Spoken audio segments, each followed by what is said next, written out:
The other day, I was thinking about how easy it is to judge people after we already know how the story ends. And we do this all the time. Someone starts a company, it becomes worth billions, and we say, of course, they were a genius. Someone walks away from that same company before it becomes huge, and we say, how could they not see it? But that question is kind of unfair because when we look back at history, we are not looking at the same thing they were looking at. We are looking at the outcome. They were looking at uncertainty, and that difference changes everything. There is a concept Annie Duke talks about called resulting, and the basic idea is simple. Resulting is when we judge the quality of a decision based only on the result.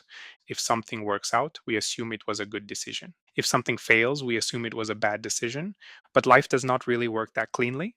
A good decision can lead to a bad outcome. A bad decision can lead to a good outcome. And sometimes the only reason we think someone was foolish is because we have information they did not have. One of the clearest examples of this is the story of Ronald Wayne. Most people know Apple as the company founded by Steve Jobs and Steve Wozniak. But there was a third founder. His name was Ronald Wayne. And in 1976, when Apple was just getting started, Wayne owned 10% of Apple, one of the most valuable companies in the world, a company that would go on to create products that shaped modern technology. So when people hear that Ronald Wayne gave up his stake after only about 12 days, the reaction is, why would he do that? Why would you walk away from one of the greatest business opportunities in history? It sounds like a bad idea, but that is the lazy version of the story. The more interesting version is what Ronald Wayne was actually seeing at the time, because in 1976, Apple was not Apple yet. It was not a $1 trillion company or a global brand with stores in every major city. It was two young men in their early 20s. Ronald Wayne was in his early 40s and had more life and business experience. And he also had more to lose, which matters a lot. He was looking at the upside and the downside as well. Since Apple was structured as a partnership, the founders or partners could potentially be personally liable for the company's debts.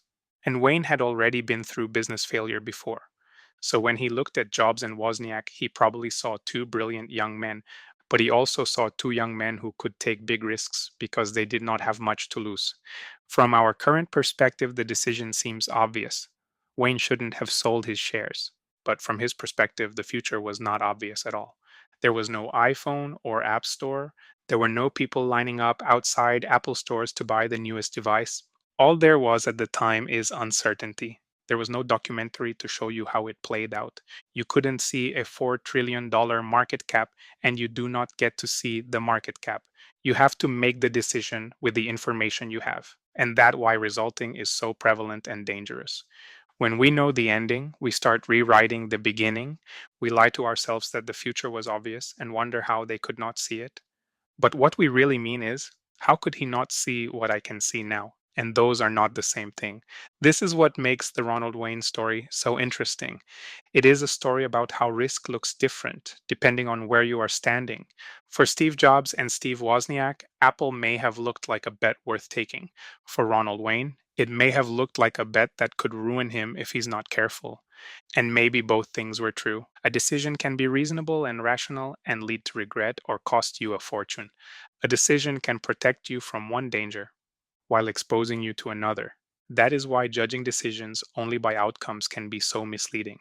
And this does not just happen in business, it happens in sports too. One of the most famous examples is Pete Carroll, the 2015 Super Bowl. The Seattle Seahawks were playing the New England Patriots. Seattle was down by 4 with 26 seconds left on the clock. They had the ball near the goal line, and they had Marshawn Lynch, one of the most physical running backs in football. Everybody expected Seattle to pass the ball to Marshawn and let him fight his way into the end zone. That is the story most people thought was going to play out in their heads. But Pete Carroll called for a pass, and Russell Wilson did just that. He threw the ball, and Malcolm Butler intercepted it. Game over. The Patriots won and the Seahawks lost. The reaction from fans was brutal, to say the least. People called it the worst play call in Super Bowl history, maybe the worst play call in football history. You were 1 yard away from winning the Super Bowl. You had Marshawn Lynch, and you threw an interception. It is hard to imagine a more painful ending, but this is exactly where resulting messes with us. Is it true that just because the outcome was terrible, the decision was bad as well? When Annie Duke talks about this example, she points out something important. A pass in that situation had logic behind it. If the pass was incomplete, the clock stops. Seattle could still run another play, and because they only had one timeout, calling a pass could actually preserve more options. Also, an interception on that kind of short pass was extremely unlikely. So, from a decision making standpoint, Carroll was not choosing an interception. He was choosing a play with a certain set of probabilities. But because the worst possible outcome happened, everyone judged the decision as if that outcome was inevitable. That is resulting. Now imagine the exact same play, but the receiver catches the ball. Seattle wins the Super Bowl. What would people have said then? They probably would have called Pete Carroll a genius, fearless, creative, and bold. They would have said that the pass was brilliant. Same decision, a different outcome, and a completely different story. That is the illusion. The result changes how we remember the decision. And once the result is known, we pretend that that result was the only possible ending, but it was not. That pass could have been caught, or incomplete, or tipped, or it could have been intercepted. All of those outcomes were possible. Only one of them happened, and the others disappear from memory. And that is how hindsight fools us. So the next time we hear about someone who missed a massive opportunity or made a call that ended in disaster, maybe the better question is not, how could they be so wrong? Maybe the better question is, what did the world look like to them before they knew how the story ended? Because that is where the real lesson is, not in the result. Once you understand that, history starts to look a little different. The hits are not always as obvious as they seem, and the misses are not always as foolish as they look.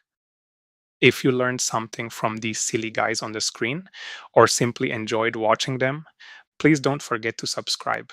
We have so much more in store for you.